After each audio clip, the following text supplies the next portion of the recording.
কস্টিউমের ভেতরে আরও 2টি জামা পরেছিলাম, বললেন মাহি। সামাজিক যোগাযোগ মাধ্যমে কয়েকদিন আগে অভিনেত্রী সামিরা খান মাহির নাচের ভিডিও ক্লিপ ভাইরাল হয়েছে। সেখানে সাহসী পোশাকে দেখা যায় তাকে। ভিডিওটি অন্তর্জালে ছড়িয়ে পড়ার পর সমালোচনার মুখে পড়েন এই অভিনেত্রী। ভিডিওতে মাইকে দেখা যায় একদম বডি বিল্ডিং পোশাকে পারফর্ম করতে। অনেকেই বলেছেন দৃষ্টিকটু, আবার অনেকের মতে লাইভ ফ্যাশন ডিজাস্টার।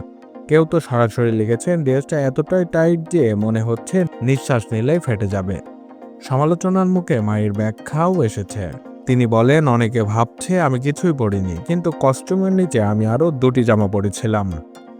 আর এই মন্তব্যকে ঘিরে নতুন করে হাস্যরসের জন্ম দিয়েছে নেট দুনিয়ায়। কেউ বলছে 2টো জামা পরে এমন লুক হলে একটাও না পরলে কি হতো। এদিকে মাহি দায় চাপিয়েছেন ভিডিওটি যে প্রকাশ করেছেন তার উপর ইচ্ছাকৃতভাবে এবং উদ্দেশ্য প্রণোদিতভাবে হেয় করতে নাচের ভিডিও ছড়িয়ে দেওয়া হয়েছে বলে দাবি এই অভিনেত্রীর।